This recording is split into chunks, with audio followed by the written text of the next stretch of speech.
اردو زبان و ادب کی بیٹھک روح اردو۔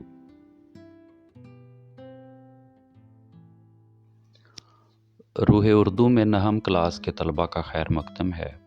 آج موضوع گفتگو ہے خواجہ حیدر علی آتش کی غزل۔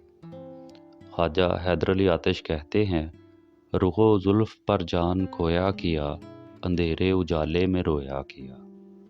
مفہوم کے حوالے سے دیکھا جائے تو شاعر کہتا ہے کہ میں محبوب کے حسین چہرے اور زلفوں کے عشق میں مبتلا ہوا تھا، مبتلا ہوتا رہا، اس کی الفت کا دم بھرتا رہا اور دن رات اس کے عشق میں روتا رہا۔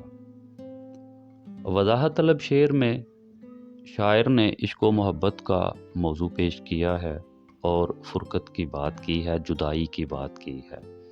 شاعر کا کہنا ہے کہ پہلے تو محبوب کے حسن و جمال نے مجھے اپنے عشق میں مبتلا کیا اور اس کی حسین گھنی سیاہ زلفوں نے مجھے دیوانہ بنایا، اور جب میں راہ عشق کا مسافر بن گیا اور اس کی الفت اور محبت کا طلبگار ہوا تو وہی حسین چہرہ اور وہی حسین زلفیں مجھے نصیب نہ ہو سکیں، میرا مقدر نہ بن سکیں۔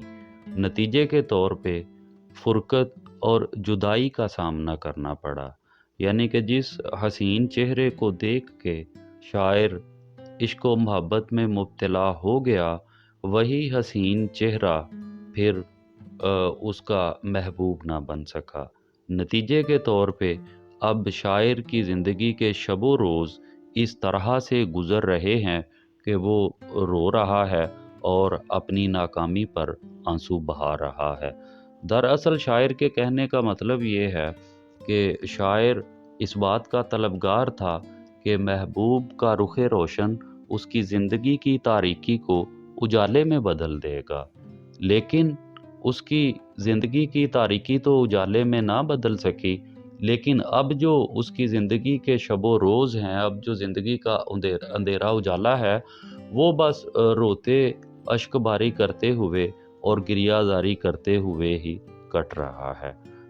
جیسا کہ کسی نے کہا کہ ہمیں کوئی غم نہیں تھا غم عاشقی سے پہلے، نہ تھی دشمنی کسی سے تیری دوستی سے پہلے۔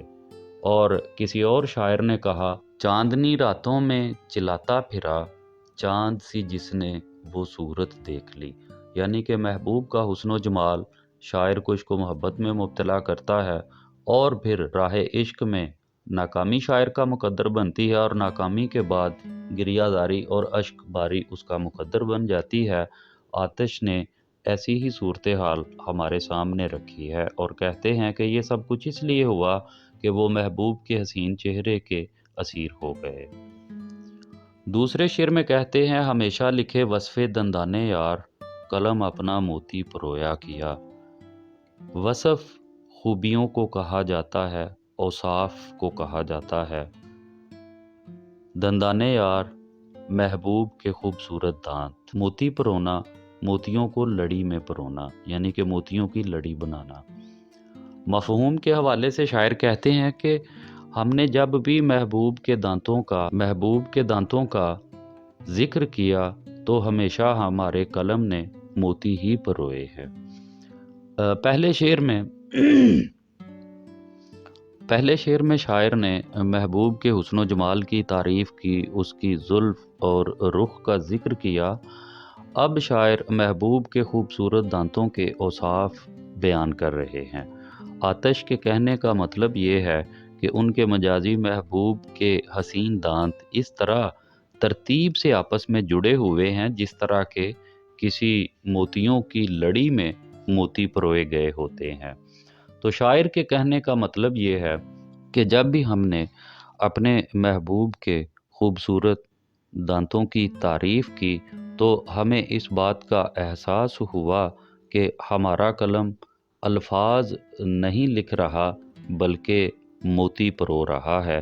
ہمارے لفظ بھی اتنے دلکش ہو گئے، ہمارے لفظ بھی اتنے حسین ہو گئے کہ وہ دیکھنے والوں کو، پڑھنے والوں کو، سننے والوں کو خوبصورت موتیوں کی مانند محسوس ہوتے ہیں۔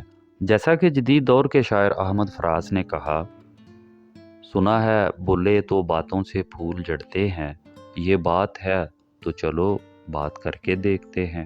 وضاحت طلب تیسرے شعر میں آتش کہتے ہیں، کہوں کیا ہوئی عمر کیوں کر بسر، میں جاگا کیا وقت سویا کیا۔ مفہوم کے حوالے سے دیکھا جائے تو آتش کہتے ہیں کہ میں کس طرح سے بیان کروں کہ میری زندگی کس طرح بسر ہوئی، میں جاگتا رہا لیکن میری قسمت سوتی۔ وضاحت طلب شعر میں آتش نے اپنی بد نصیبی اور بد قسمتی کا مضمون پیش کیا ہے۔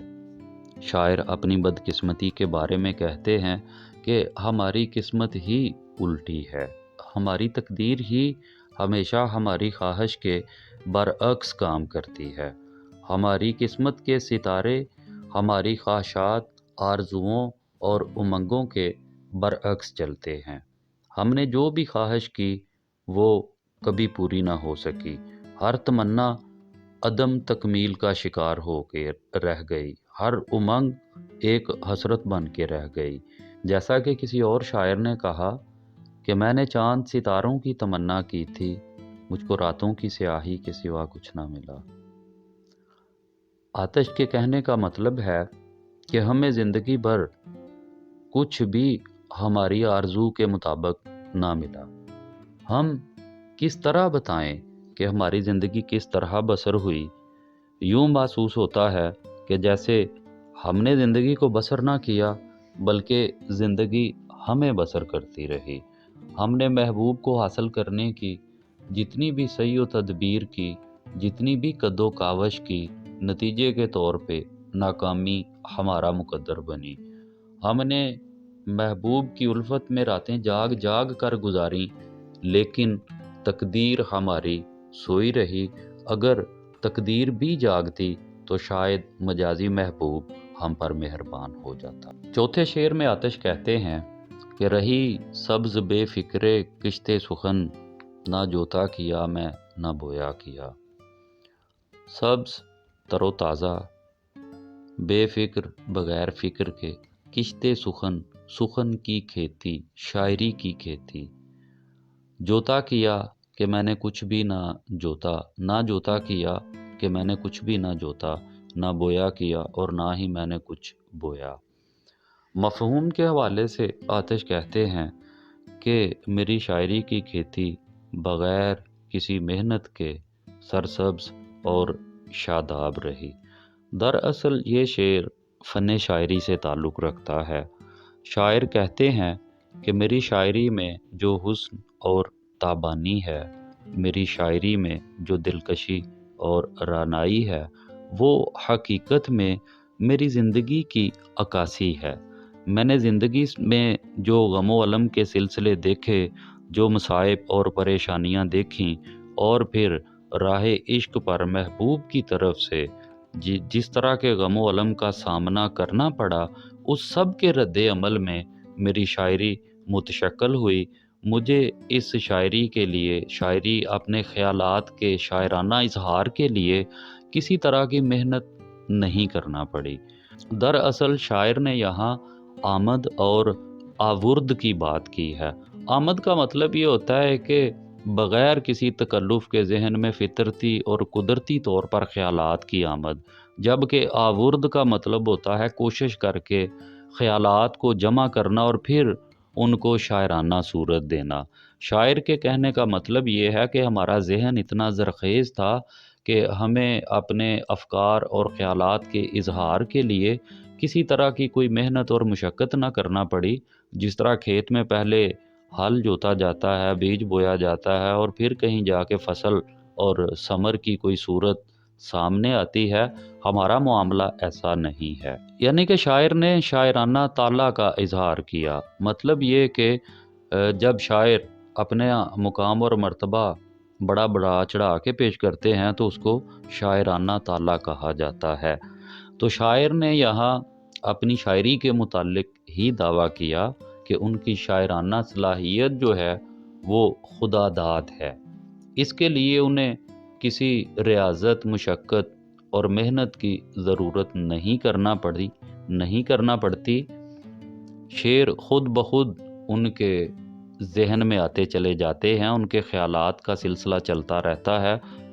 اپنی بات کی وضاحت کے لیے شاعر نے کھیتی باڑی کی مثال پیش کی ہے، جس کے لیے مشقت کرنا پڑتی ہے اور تب جا کے محنت اور کوشش اور ریاضت کا ثمر سامنے آتا ہے۔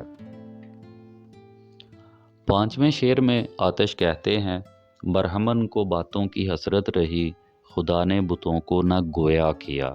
برہمن بتوں کی پرستش کرنے والے ہندو مذہب کا کوئی بڑا عالم، پنڈت، حسرت ایسی خواہش جو پوری نہ ہو، گویا بولنے والا۔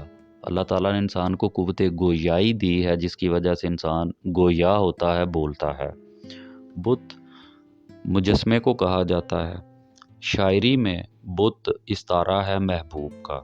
وضاحت طلب شعر کے مفہوم کے حوالے سے دیکھا جائے تو آتش کہتے ہیں، برہمن کی شدید خواہش کے باوجود اللہ تعالیٰ نے بتوں کو بولنے کی طاقت نہ دی، بولنے کی صفت عطا نہ کی۔ شاعر دراصل یہاں یہ کہنا چاہتے ہیں کہ راہ عشق میں محبوب کی جتنی بھی پرستش کی، اس پرستش کے باوجود مجازی محبوب جو ہے وہ شاعر سے ہم کلام نہ ہوا۔ لفظی طور پہ دیکھا جائے تو شاعر کہتے ہیں کہ برہمن کو ہمیشہ اس بات کی حسرت رہی کہ بت اس کے ساتھ گفتگو کریں، اس کے ساتھ کلام کریں۔ برہمن ہندو پنڈت کو کہا جاتا ہے جو بتوں کے سامنے ماتھا ٹیکتا ہے، اس کی پرستش اور پوجا کرتا ہے، اس کی پرستش اور پوجا کرتا ہے۔ اور دیکھا جائے تو برہمن کتنی ہی پوجا کر لے، کتنی ہی پرستش کر لے، ریاضت کر لے، لیکن بت چونکہ پتھر کا ہوتا ہے، وہ بولنے کی صفت نہیں رکھتا، وہ بول نہیں سکتا، کیونکہ اللہ تعالیٰ نے کسی پتھر کو قوت گویائی عطا ہی نہیں کی۔ اس وجہ سے ایک تو سطح یہ ہو گئی کہ برہمن چاہے کتنی ہی ریاضت کر لے، اللہ تعالیٰ نے بولنے کی قوت بتوں کو عطا ہی نہیں کی، اس لیے بت جو ہیں وہ بات چیت نہیں کر سکتے، نہیں کرتے۔ دوسری طرف چونکہ پتھر کا بت جو ہے وہ مجازی محبوب کا استعارہ ہے، اس لیے آتش کی ایک یہ بھی جہت بنتی ہے، ایک یہ بھی سطح ہے شعر کی کہ عاشق چاہے کتنی ہی ریاضت کر لے، مشقت کر لے، اپنے صادق جذبوں کا اظہار کرے، کتنی ہی آزمائشوں سے گزرے، لیکن مجازی محبوب جو ہے وہ پتھر کا بت ہوتا ہے، اس پر کسی جذبہ دل کا کوئی اثر نہیں ہوتا۔ عاشق کے جذبات اور احساسات محبوب کی نظر میں کوئی وقت اور حیثیت نہیں رکھتے۔ نتیجے کے طور پہ عاشق کتنی ہی ریاضت کر لے، محنت کر لے، محبوب کا رویہ ایسا ہی ہوتا ہے کہ جیسے وہ پتھر کا بت ہے۔ محبوب جذبات اور احساسات سے کوئی غرض نہیں رکھتا، جیسا کہ مومن کا مومن کا شعر ہے، کیوں سنے عرض مضطرب مومن، صنم آخر خدا نہیں ہوتا۔ شاعر نے صفات کی بنا پر کہ محبوب سنتا نہیں، یہ اس کی صفت ہے، اس بنا پر محبوب کو پتھر کا بت کہا ہے۔ اور پتھر کا بت جیسے بول نہیں سکتا، اسی طرح مجازی محبوب کے دل میں شاعر کے لیے کوئی نرم گوشہ پیدا نہیں ہو سکتا، وہ شاعر کے جذبات اور احساسات کو تسلیم نہیں کر سکتا۔ وضاحت طلب چھٹے شعر میں آتش کہتے ہیں، مزہ غم کے کھانے کا جس کو پڑا، وہ اشکوں سے ہاتھ اپنا دھویا کیا۔